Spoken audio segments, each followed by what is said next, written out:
It's summer. You've been placed at the White Dog Reserve near Kenora, Ontario, to work with MCC. A recent series of hydroelectric dams on the English River have displaced 2 other Indigenous communities, which have now joined White Dog.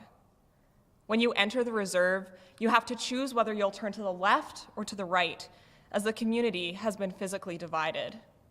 Tensions are high, and you can't even eat the fish because it's contaminated. You visit the cemetery to see several fresh graves and markers showing how young the dead are. That was my dad's experience in 1985. Even today, there are literally thousands of Canadians who don't have access to clean water. So what do we do with this? How do we understand my dad's experience and the experience of these people who don't have clean water to drink and can't eat the fish in their own rivers? Let's start with some context. The majority of water pollution in Canada is a result of unregulated heavy industry. This takes the form of chemical runoff, acid rain, fracking water, and mercury released from soil after flooding, just to name a few. The pulp and paper industry alone is responsible for half of the water pollution in Canada. This pollution has some significant effects on our fellow Canadians. First, it poisons people. Numerous studies have shown that toxins in Canadian waterways can be detrimental to health. When toxic chemicals enter the body, they can lead to cancer, birth defects, neurological damage, among many other adverse effects. Communities can't survive with that much sickness. When people are being poisoned by their water, they have to move.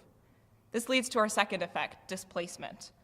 As well as being poisoned directly, mercury bioaccumulation through the food chain also poisons people. When people can't eat the fish from their own river, they can't live there. Sometimes people leave their homes voluntarily. Other times, they're forced out. In the case of White Dog, the 2 communities that were amalgamated with the original White Dog band had been displaced forcefully. In northern BC, where I grew up, construction has started to build the Site C Dam. It will be the 3rd hydroelectric dam on the Peace River, which might be the most beautiful river in the world, not that I'm biased or anything. Flooding caused by this new dam will displace people who have already been displaced twice before. Not only that, these people will live in fear of further displacement if mercury poisoning becomes too harmful. Thirdly, water pollution causes conflict. As we saw with White Dog, when water is unsafe, tensions rise and relationships become polluted. On a larger scale, some people have predicted water wars. As we rapidly lose clean water on this planet, countries butt heads over their right to it. Conflicts of this scale are bound to affect us all, whether or not we're currently aware of them. So, if water pollution causes adverse health effects, displacement, and conflict, how do we filter through ways to think about this complex issue? As Kingdom people, there are a few things to keep in mind. Biblical scholar Walter Brueggemann says this: "The central vision of world history in the Bible is that all of creation is one, every creature in community with every other, living in harmony and security toward the joy and well-being of every other creature." That's a beautiful reflection of the biblical themes of redemption and renewal. As a way of framing these ideas, the Old Testament uses the language of shalom. Many scholars have translated shalom as peace, but that doesn't quite encompass the whole idea. Some have now begun to call it just peace instead. Shalom is an idea of restoration and wellness. The triangle of shalom, if you will, is God, creation, and people. These are the 3 pieces that must work together to achieve this harmony and well-being.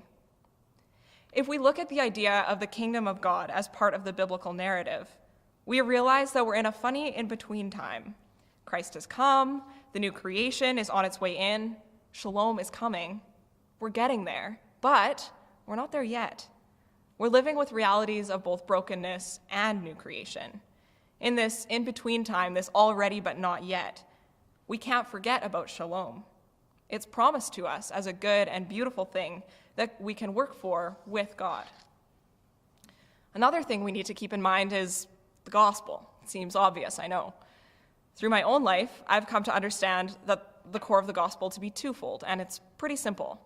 Love God, love people. Isn't that shalom? We can't separate these ideas.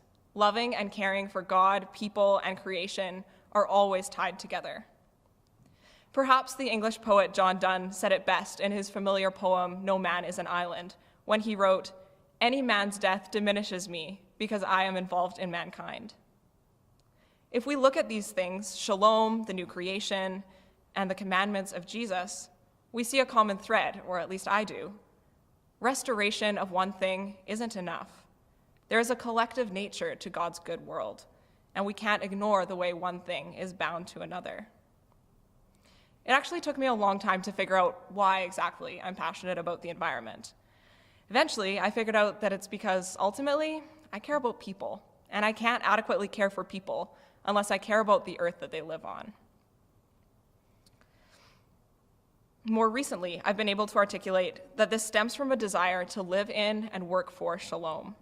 I want to be part of this just peace, and I want to see how the kingdom of God is about the renewal of all creation. Let's come back to water pollution. I see three main ways that people think about this issue, and in a moment, I'll propose a fourth. First, some people don't. Honestly, this is easiest. Out of sight, out of mind, not my problem. However, thinking back to a moment ago, this doesn't cut it. As kingdom people, we can't ignore this conversation because that doesn't allow for shalom. Secondly, some of us think about the environment as an isolated issue. This also isn't helpful because it ignores the interconnected nature of the new creation. As Christians, we must care about creation because we care for our neighbors. A third mentality is that only the direct wrongs done to the people matter. We need to get adequately filtered water to these people immediately. While this is important, it neglects that all creation bit, and practically only leads to Band-Aid solutions. So if these mentalities don't work so well, what does? Water pollution is a violation of shalom and of the call to the gospel.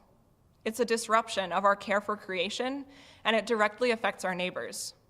These aren't just random people. These are the people we're called to love. The kids in Shoal Lake 40 getting eczema when they bathe, they're our neighbors. The folks by the Peace River who know they'll lose their land again in the next couple of years, they're our brothers and sisters. If we're going to talk about water pollution, we need to use the right language. This isn't just about science anymore, it's about peace. Let's you and me, kingdom people, clear up the conversation about water pollution in Canada. Shalom.